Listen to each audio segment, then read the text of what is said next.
Good morning mga boss, mga sir, mga ma'am. Meron tayong unit ngayon dito, bagong dala lang. Hyundai Accent 1.6 2016 model, 73,651 kilometers. May check engine siya. Tapos pag nag-ship siya sa drive, naka-drive to na.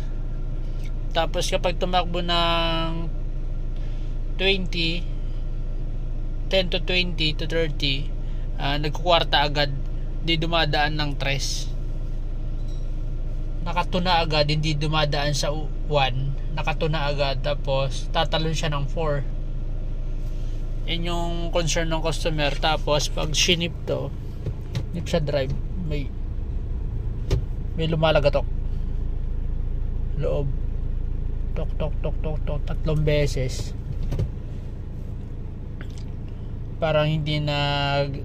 Hindi talaga umaano yung mga components niya dun sa dual mass. Dual DCT kasi to, dual clutch transmission. So yung gagawin muna natin is bababa natin yung transmission nito. Pakita ko sa inyo yung na-scan natin. Scan muna natin to. Yan yung check engine nya, 73,651 km, 1,000 kilometers. Hyundai Korea. Okay, diagnose, auto scan. Yan, scan natin. Meron dalawa, yung check engine, ito na yan, tapos yung sa transmission. So isa lang yan. Kung yung code na yan na dalawa lumabas, isa lang yan. Isang problema lang siya.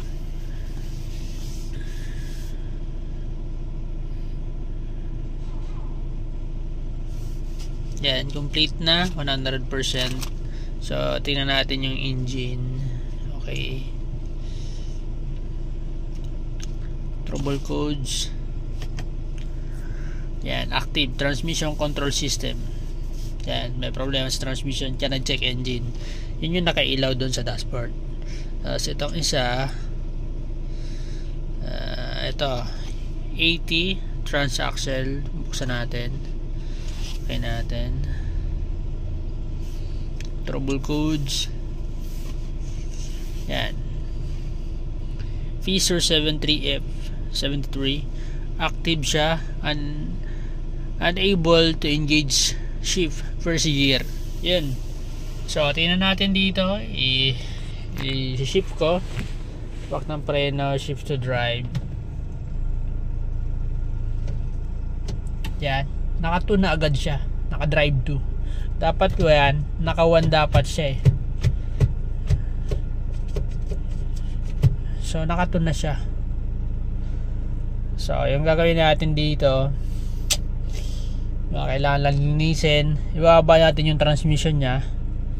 Tapos baba ng transmission, linisin natin yung mga components nito.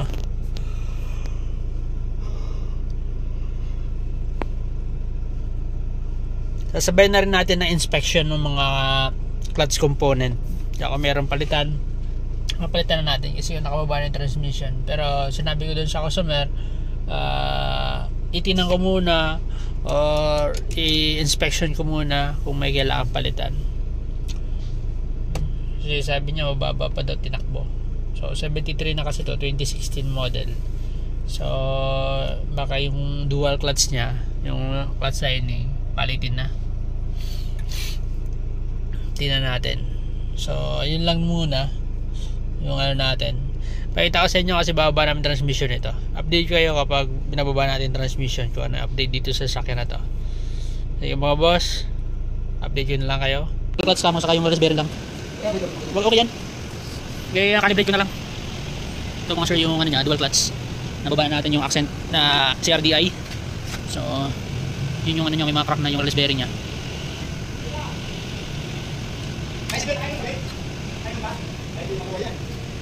Yan ang mga crack mga boss. Problema kasi kung biglang mabasag yan, wala na. No, yan oh, marami yung mga bitak. Tapos yung dual clutch niya, yung lining, manipis na yan oh. Manipis na yung lining. Kaya tumatalo ng segunda kasi naka-primera na lang lagi. Ay, naka-segunda na lang lagi. Hindi na nagbabalik ng primera. Yan, nipis. Makapal. So magpapalit dito ng clutch lining sa dual clutch, sa DCT, saka yung wireless bearing. Tapos yung actuator, kakalibrate ko yan. Tapos linisin natin tong clutch port nya, yung base. Yan, nipis na.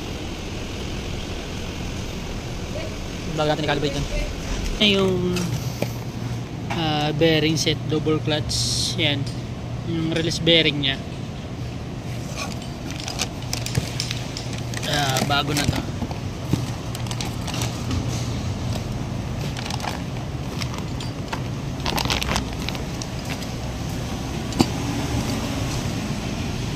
Nasama yung housing nya, parang color sa to. Ito yung nabasag sa kanya, nagka-crack. Tapos yung ito yung nabasag. So kakabitan natin to.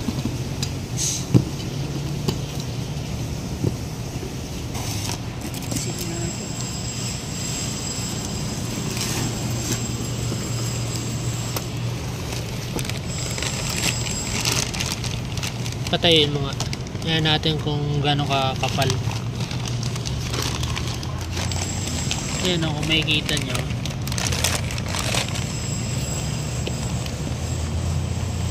Sobrang kapal o. Ngayon yung napudpud.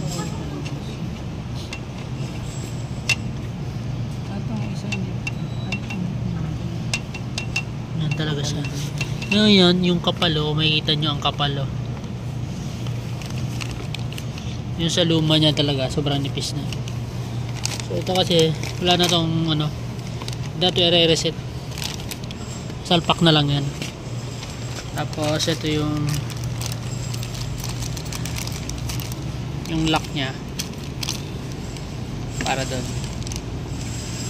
may kasama siya. So kabit na natin to. Hello, kabit mo na. Set up na natin to. So ilagay na natin to kasama ng clutch port.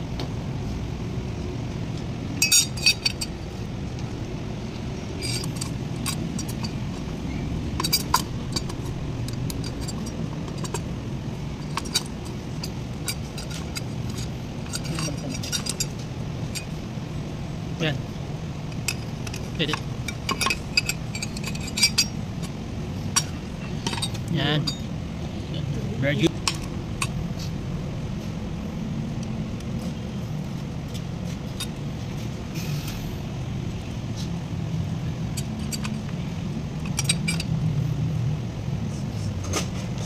Pahiram na ito ng grasa mamaya.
Iwan mo na lang circuit.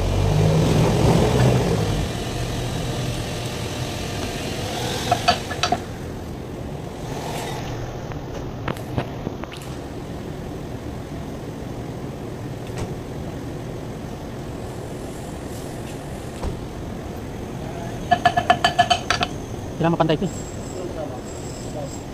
Yung malaki lang meron eh. Pero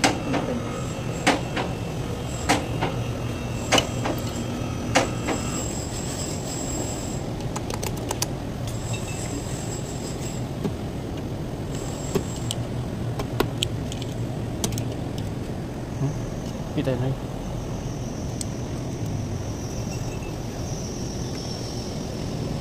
Hindi na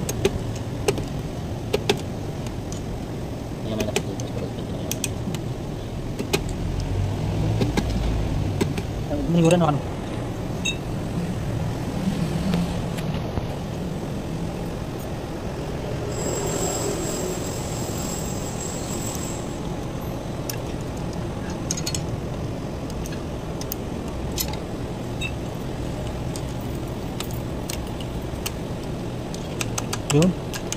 Yun, dapat ganun.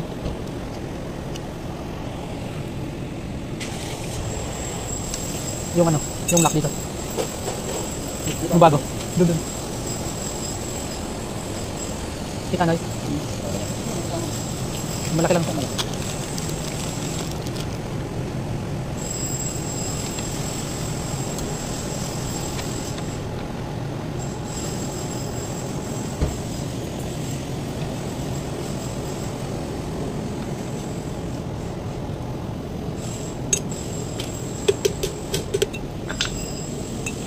Baik tadi.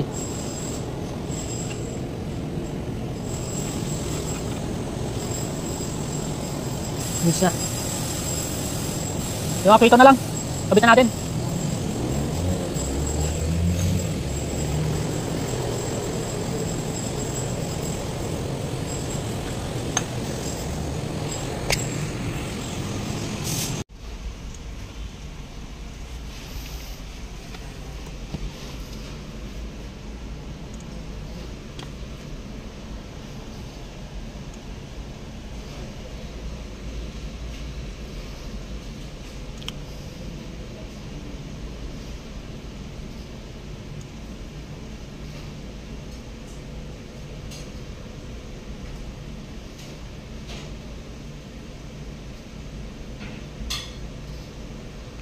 I-raise muna natin mga boss yung fault nya, transaxle, bago tayo mag learning function, DCT learning function. So i-raise muna natin.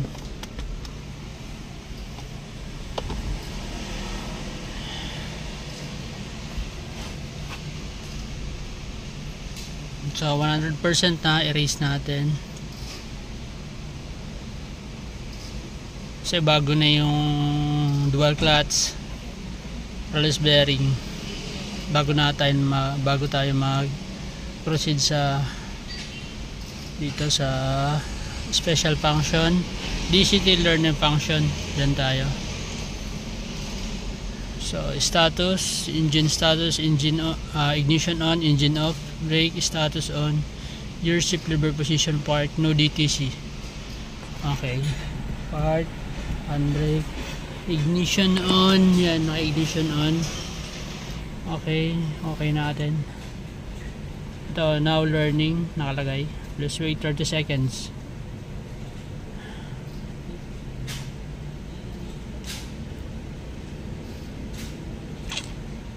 Hintay tayo ng 30 seconds. And still, nakaapak tayo sa brakes.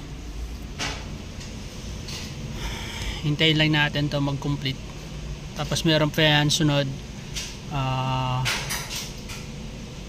60 seconds after nito kapag nag-complete to. Hintayin lang natin.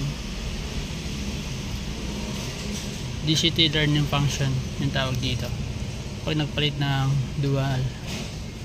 So ito, learning duty ignition on has been completed. Please check the operation condition. Press okay. Idle, vehicle stationary, brake on, gear shift lever position part. Start natin. Okay natin. Yan, now learning. Please wait 60 seconds yan mga boss. Kailangan wala kang aapakan, kung hindi brake lang. Tapos naka RPM lang siya, throttle value 0, 60 seconds. So hintayin natin matapos yung 60 seconds bago magko-complete yan. Makikita naman dyan learning function complete. Hintayin natin yung 60 seconds. Still naka-apa ka lang sa brakes. Yan, 60 seconds yan mga boss. Ito ginagawa to sa Hyundai Accent, sa mga Hyundai na dual clutch. Ganito yung procedure nya. Sinasabi naman dun sa dito. Yan, test complete. Please wait for 30 seconds after ignition off. Please press OK, ignition on. Please RSDT after checking. Please wait for 30 seconds after ignition off. So ignition off, wait tayo ng 30 seconds. Okay, water after ignition on. So hintayin natin yung 30 seconds, tapos ignition on natin, saka check natin yung DTC kung meron pa. 1 6 7 8 9 10 11 12 13 14 15 16 17 18 19 20 21 2 3 4 5 6 27 28 29 30. So ngayon ignition on natin, tapos check natin yung DTC. Escape na natin dito. Yan, escape pa natin dyan kasi iscan natin ulit. Check natin kung may DTC lalabas kasi tapos na. I-scan natin kung wala na. O yan, nakikita nyo yung 80 transaxle fast no fault, engine fast no fault. So goods na yan, kasi dapat nung pagpaandar ko, kung may problema pa, iilaw ulit yan or magpo-fault ulit yan mga boss. So sinabi naman doon na after nung 30 seconds na nung pinatay, i-check ulit kung may lalabas na DTC and erase. So ito naman, iniscan natin ulit, wala naman na. So ibig sabihin goods na yan. So titingnan natin to kung magda-drive 1 na siya. Time na natin. Tingnan natin dito kung magsisimula na siya sa drive 1, hindi na siya tatalon ng drive 2. Start natin. Yan, no check engine. Yan, normal idling. So i-shift ko sa drive kung magda-drive 1 siya. So i-shift na natin. Reverse, neutral, drive. Yan! Ayun mga sir, drive 1 na siya. Tuloy-tuloy na yan. Pag DCT kasi kailangan magsimula lagi sa drive 1 kasi kung saan mag-shift yung transmission niya, depende dun sa RPM niya. So kapag nagtuloy-tuloy na, very good na po yan, diretso na po yan. So naging problema nito is yung dual clutch. So goods na yan mga boss. Yan o, nagwa 1 na siya. Dati hindi lumalabas yung 1 na yan. Drive 1 lang. Pag ginilid ko dito yung shifter, ayaw lumabas yung drive 1, yung 1. So goods na yan mga boss. So patay na natin to. Pababalik ko na lang lahat sa Cairo road test ko. Yan mga sir, nag goods na. Siguradong goods na kasi nag drive 1 na siya. So pero yung pinakang concern talaga nito is kapag nag-shift ka sa drive, laging naka-drive 2. Tapos pag pinatakbo mo siya, hindi dumadaan ng drive 3. Nagda-drive 4 na siya. Tapos 5, 6. Yun. Basta yung 1 at saka 3 nawawala yun. Tapos nagkakaroon ng, pag naka-drive siya, tog, lumalagatok ng 3 beses sa transmission. Tapos nagkakaroon ng dragging. Yun kasi nga, hindi dumadaan yung shifting. Na, halimbawa, nagbawas naman, 4. 2 na agad, hindi dumadaan sa 3. So yun yung nagiging problema nito. So yun, maraming salamat sa patuloy subscribe na nanonood ng ating video. God bless. Goods na